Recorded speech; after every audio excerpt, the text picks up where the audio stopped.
Assalamualaikum warahmatullahi wabarakatuh. Halo teman-teman semua, perkenalkan nama saya Anissa Dia Kumalasari. Saya mahasiswi program studi Agribisnis Fakultas Pertanian Universitas Jenderal Sudirman. Pada kesempatan kali ini saya akan berbagi dengan teman-teman terkait bagaimana caranya membuat jurnal umum, posting ke buku besar, membuat neraca saldo, dan jurnal penyesuaian serta laporan keuangan. Oke teman-teman, sekarang kita langsung ke langkah yang pertama ya. Jadi untuk langkah pertama di sini yaitu membuat jurnal umum. Apa itu jurnal umum? Jurnal umum adalah catatan harian mengenai transaksi keuangan pada periode tertentu. Nah, jurnal umum menyajikan tanggal, nama akun, keterangan singkat mengenai transaksi dan jumlah uang yang terlibat dalam suatu transaksi. Jurnal umum juga dicatat dengan mendahulukan transaksi yang lebih dulu dilakukan dengan urutan waktu terjadinya. Lalu untuk menentukan nama akun, jumlah uang yang dicatat dan di sisi mana pencatatan dilakukan, bukti transaksi harus dianalisis terlebih dahulu. Nah, untuk mengetahui di sisi mana transaksi itu akan dicatat, di sini teman-teman bisa lihat ada tabel terkait penempatan jurnal umum. Di sebelah kiri ada tabel untuk aktiva, biaya, dan prive. Yang di sebelah kanan ada tabel untuk akun utang, modal pemilik, dan juga pendapatan. Nah, di sini saya akan menjelaskan sedikit ya teman-teman. Apabila transaksi tersebut mempengaruhi akun aktiva, maka apabila bertambah, maka dia dicatat di sebelah debit. Sedangkan apabila berkurang, dia dicatat di sebelah kredit. Begitu juga untuk akun biaya dan prive. Apabila transaksinya bertambah, maka dicatat di sebelah debit. Dan apabila berkurang, maka dicatat di sebelah kredit. Nah, untuk yang di sebelah sisi kanan, teman-teman bisa lihat ada utang, modal pemilik, dan juga pendapatan. Di sini ini keterbalikannya dengan yang sebelah kiri tadi. Jadi ketika memang ada akun utang dan dia bertambah, maka dia ada di sebelah kredit. Sedangkan apabila berkurang, dia ada di sebelah debit. Begitu juga untuk akun modal pemilik dan juga pendapatan. Nah, mungkin kita bisa langsung ya teman-teman untuk bikin jurnal umum. Bagaimana sih cara membuat jurnal umum? Nah, di sini teman-teman bisa lihat di sisi kiri sudah ada contoh soal terkait transaksi-transaksi yang terjadi pada usaha penjahitan baju bernama Adi Busana yang didirikan oleh Adi pada tanggal 2 Mei 2016. Nih, untuk membuat jurnal umum yang pertama teman-teman harus bikin dulu nih tabelnya. Teman-teman bikin dulu judulnya. Di sini judulnya Penjahitan Baju Adi Busana, Jurnal Umum Periode Mei 2016.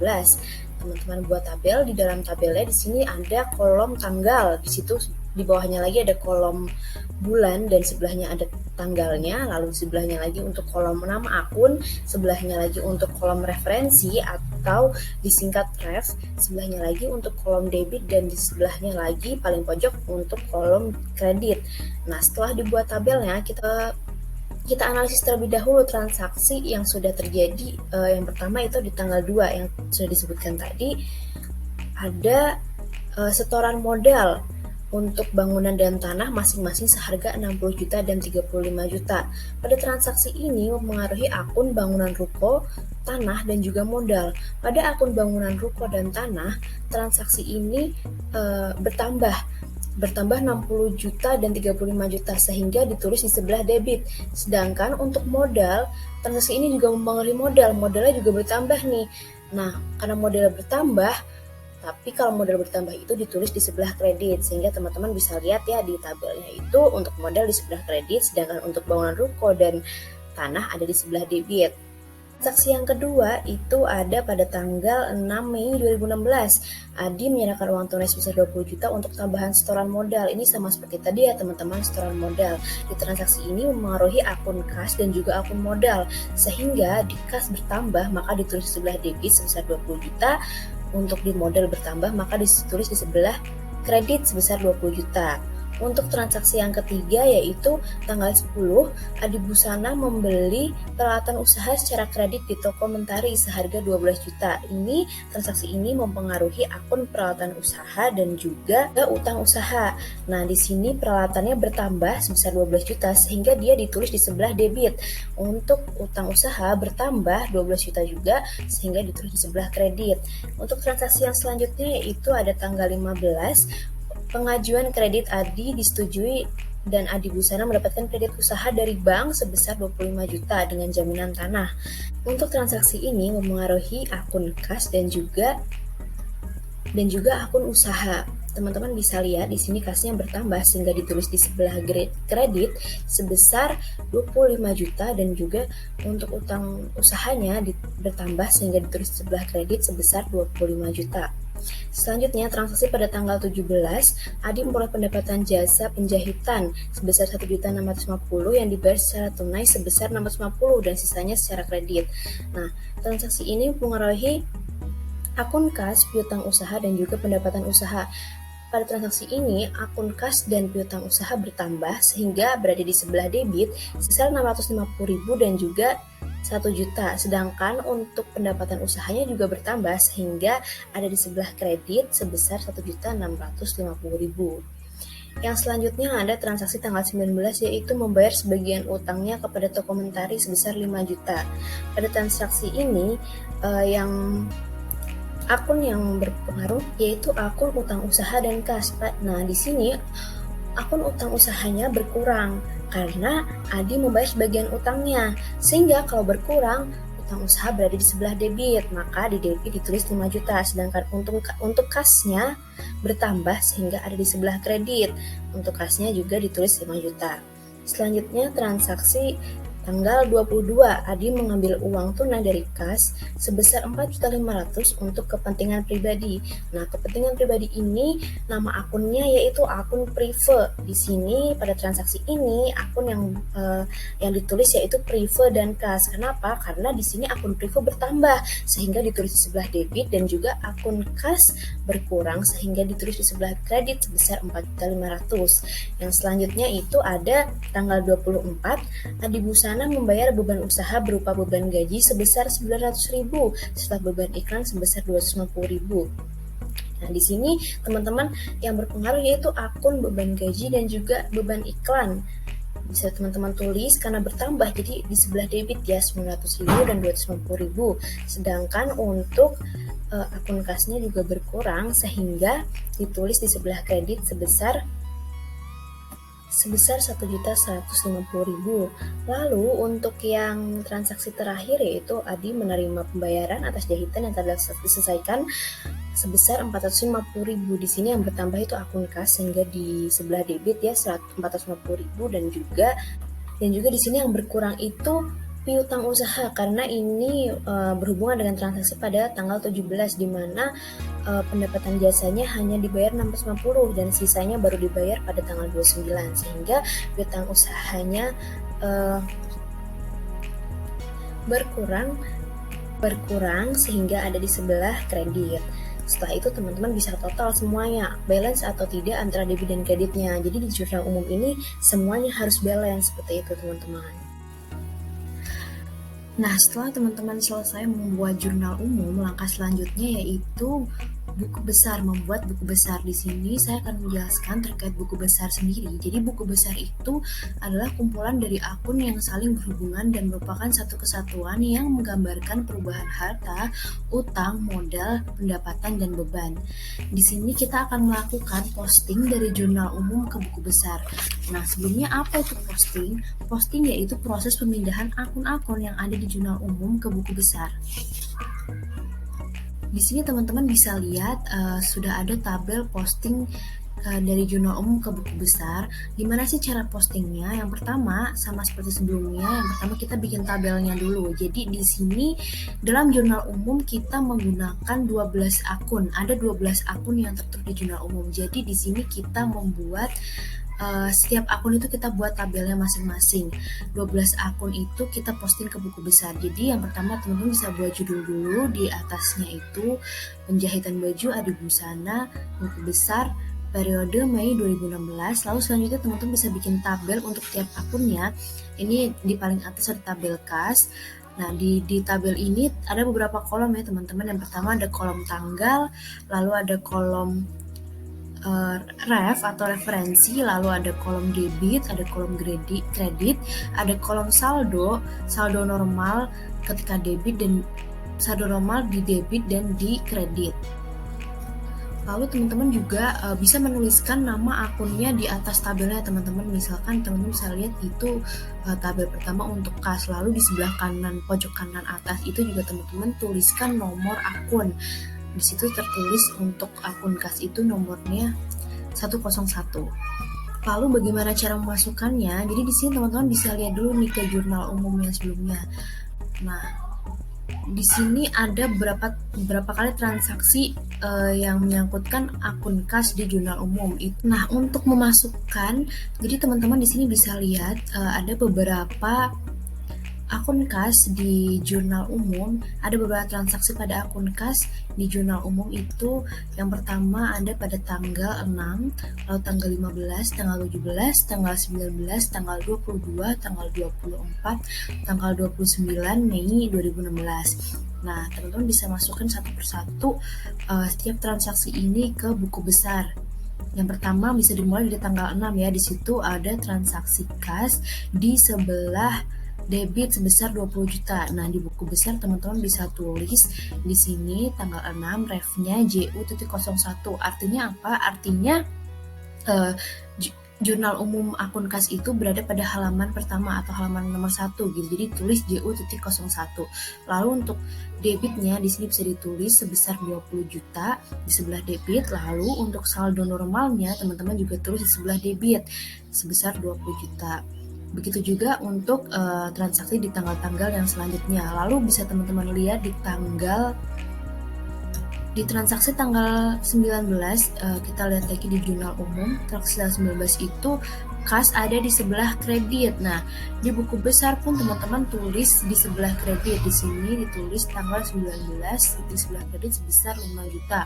Nah, untuk saldo normalnya bagaimana? Nah, saldo normal ini tetap ditulis di sebelah debit karena dia lebih berat atau lebih banyak di sebelah debit. Jadi teman-teman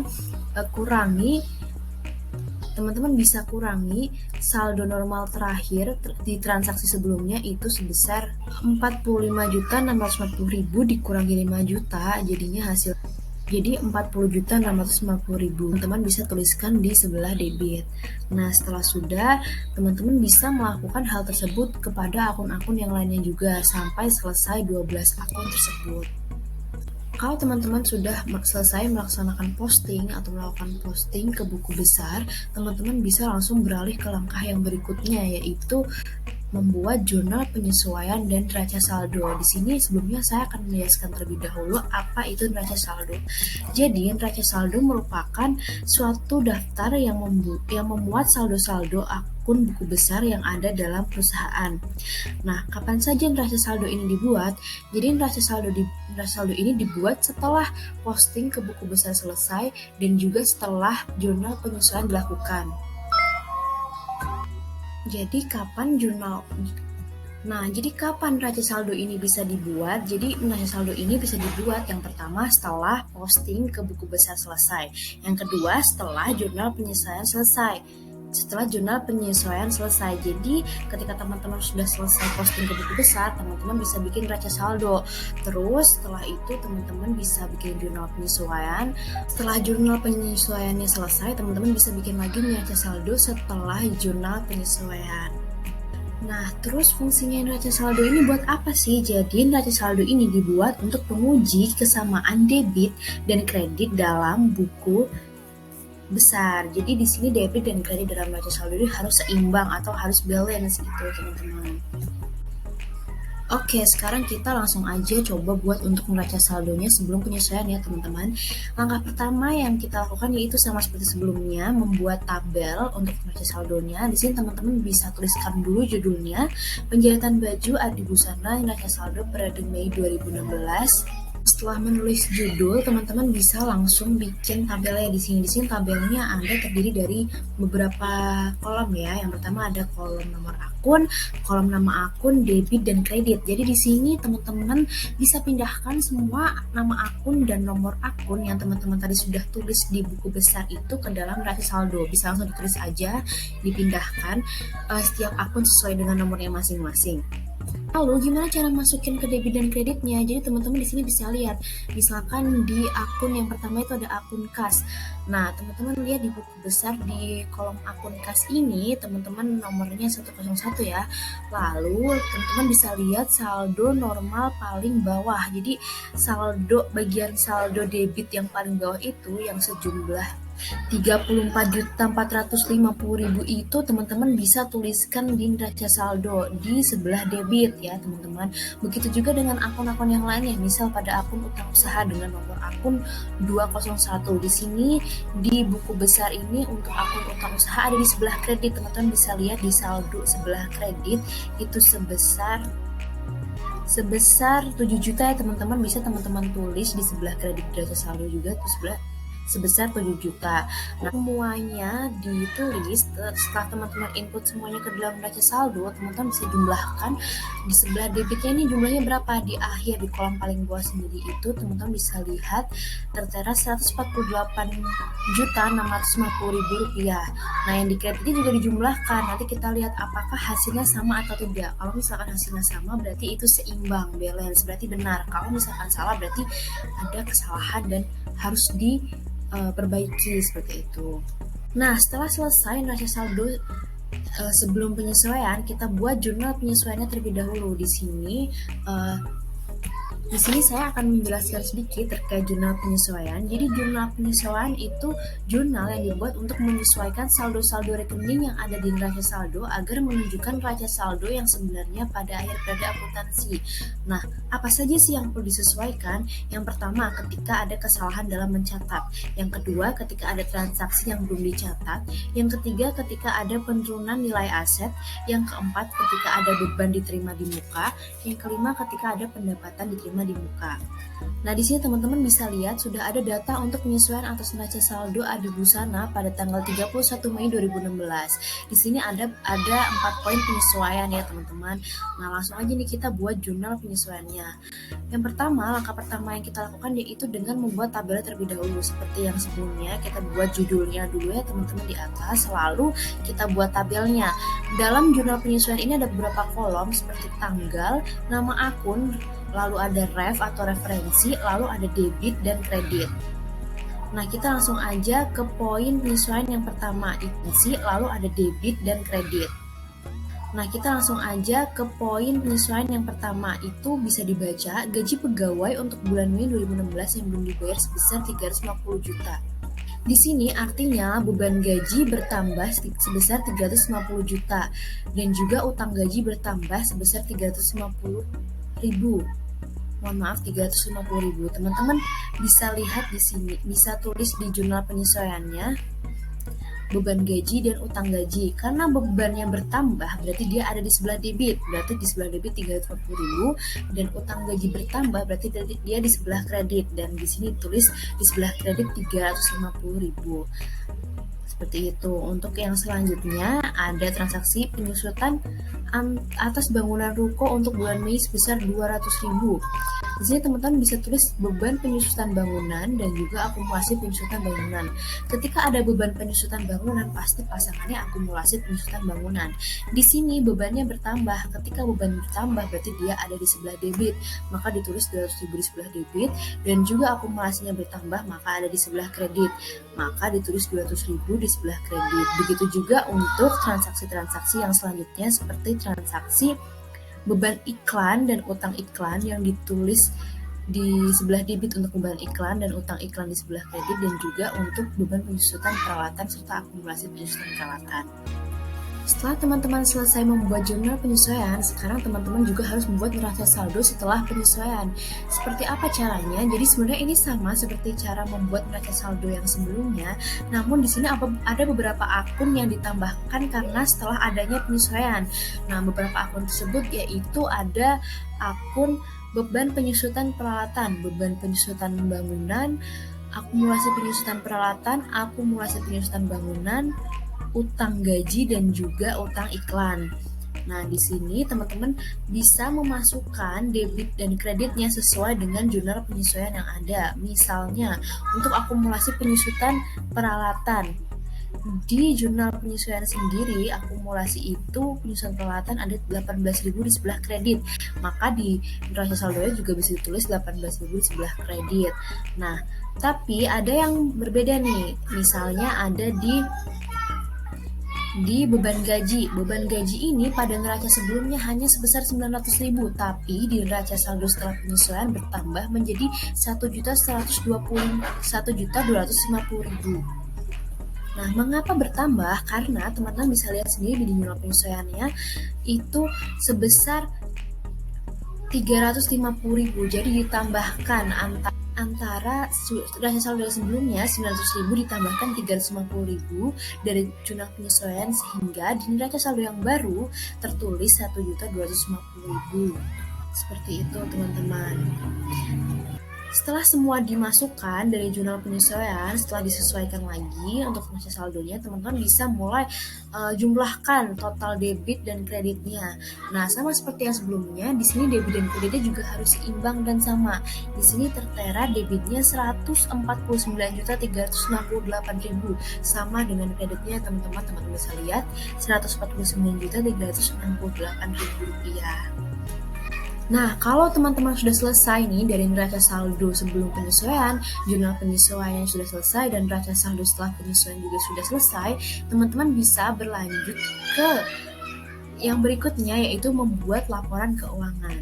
Teman-teman selesai membuat jurnal umum hingga neraca saldo setelah penyesuaian, saatnya teman-teman bisa membuat laporan keuangan. Di sini saya akan menjelaskan terlebih dahulu ada beberapa laporan keuangan. Nah, bisa teman-teman lihat di sini. Yang pertama adalah laporan laba rugi. Di sini laporan laba rugi merupakan laporan yang digunakan untuk menunjukkan besarnya laba atau rugi yang diperoleh oleh suatu perusahaan. Untuk komponen yang digunakan yaitu pendapatan dan beban perusahaan, sehingga rumusnya adalah total pendapatan dikurangi total beban. Jika total pendapatan dikurangi total beban hasilnya adalah positif, maka dia mengalami laba. Namun, jika total pendapatan dikurangi total beban hasilnya negatif, maka perusahaan mengalami rugi. Yang selanjutnya itu ada laporan perubahan modal. Pada laporan perubahan modal ini menunjukkan perubahan atau posisi modal pada akhir periode. Di sini ada dua rumus untuk laporan perubahan modal. Karena pada laporan laba rugi juga terdapat dua kemungkinan, sehingga pada laporan perubahan modal juga terdapat dua rumus. Pertama, apabila laporan laba rugi mengalami laba, maka rumusnya modal awal ditambah laba dikurangi prive. Namun apabila laporan laba rugi mengalami rugi, maka rumusnya modal awal dikurangi rugi dikurangi prive. Selanjutnya itu ada laporan neraca keuangan. Pada laporan neraca keuangan ini menunjukkan keadaan keuangan atau posisi keuangan suatu perusahaan pada akhir periode. Nah, untuk rumusnya sendiri di sini yaitu menggunakan aktiva sama dengan pasiva, atau aktiva di sini berupa harta sama dengan pasiva yang berupa hutang dan modal. Modal yang digunakan dalam laporan neraca keuangan yaitu modal akhir. Selanjutnya yaitu laporan arus kas. Pada laporan arus kas ini ada beberapa elemen, ada 3 elemen, yaitu aktivitas operasi, aktivitas investasi, dan aktivitas pendanaan. Di sini teman-teman bisa melihat dari buku besar yang sudah teman-teman lihat sebelumnya pada akun kas, lalu teman-teman bisa memisahkan mana yang aktivitas operasi, investasi, dan pendanaan untuk membuat laporan arus kas. Untuk selanjutnya di sini teman-teman bisa lihat di sebelah kiri ada laporan laba rugi dan di sebelah kanan ada laporan perubahan modal. Di sini saya akan menjelaskan sedikit terkait laporan laba rugi ya teman-teman. Untuk buatnya teman-teman bisa buat judulnya dulu. Di sini judulnya penjahitan baju Adi Busana, laporan laba rugi periode 31 Mei 2016. Nah, seperti rumus yang sudah saya jelaskan tadi, untuk laporan laba rugi ini di sini pendapatan dikurangi beban usaha. Nah, untuk pendapatan sendiri ini dimasukkan pendapatan usaha. Di sini ada pendapatan usaha sebesar Rp1.650.000. Lalu di sini ada juga akun beban usaha di mana dimasukkan itu antaranya ada beban gaji, beban iklan, beban penyusutan bangunan, beban penyusutan peralatan. Nah, di total semuanya sebesar 1.868.000. Jadi yang pendapatan tadi 1.650 dikurangi 1.868.000 sehingga hasilnya itu minus Rp218.000. Karena hasilnya minus itu artinya di sini perusahaan mengalami rugi. Sedangkan untuk laporan perubahan modal di sini karena laporan laba rugi dari sini diketahui perusahaan mengalami rugi, maka rumus yang digunakan dalam laporan perubahan modal juga berbeda, yaitu modal awal dikurangi rugi dikurangi prive sehingga muncullah modal akhir sebesar Rp110.282.000. Nah, yang selanjutnya ini ada laporan neraca keuangan. Dalam laporan neraca keuangan ini teman-teman bisa tulis lagi ya judulnya di sini penjahitan baju adibusana, bawahnya neraca periode 31 Mei 2016. Laporan neraca ini kan rumusnya aktiva sama dengan pasiva atau harta sama dengan utang ditambah modal. Modal yang digunakan di sini modal akhir.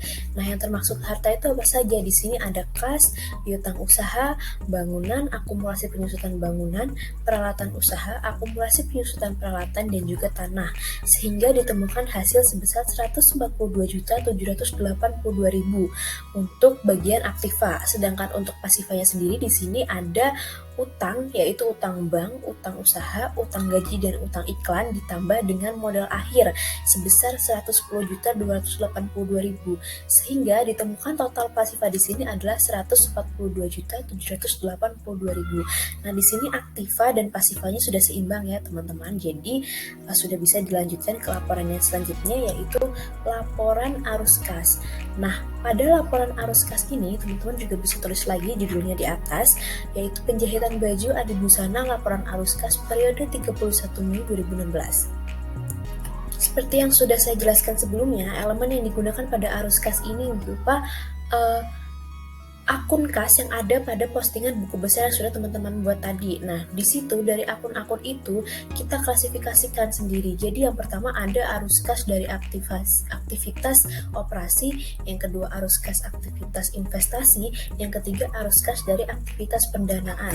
Nah, apa saja yang termasuk arus kas dari aktivitas operasi ini? Yang termasuk itu adalah pendapatan, pengembalian pinjaman, beban usaha, atau beban ya, di sini tertulis beban usaha dan beban gaji. Lalu yang selanjutnya itu ada arus kas aktivitas investasi, di mana yang termasuk di sini itu ada membeli harta tetap dan menjual harta tetap. Lalu ada arus kas dari aktivitas pendanaan yang termasuk di sini yaitu penambahan modal, investasi awal, meminjam dan melunasi utang bank serta prive. Di sini tertulis ya teman-teman transaksinya yaitu setoran awal modal, penerimaan kredit dan juga prive. Lalu semuanya dijumlahkan di total semua sehingga memunculkan hasil sebesar Rp35.450.000. Nah, laporan arus kas ini harus sama dengan angka yang ada pada akun kas di postingan buku besar. Di sini tertulis Rp35.450.000, sedangkan untuk di akun kas di postingan buku besar kita lihat ya teman-teman, di situ juga tertulis Rp35.450.000. Jadi di sini sudah benar ya teman-teman karena hasilnya sudah sama. Nah, jadi itu semua adalah cara bagaimana untuk membuat jurnal umum sampai neraca saldo hingga membuat laporan keuangan. Terima kasih banyak untuk teman-teman yang sudah menonton dari awal hingga akhir. Semoga video ini bisa bermanfaat dan bisa membantu teman-teman semua. Sekian, terima kasih dari saya. Wassalamualaikum warahmatullahi wabarakatuh.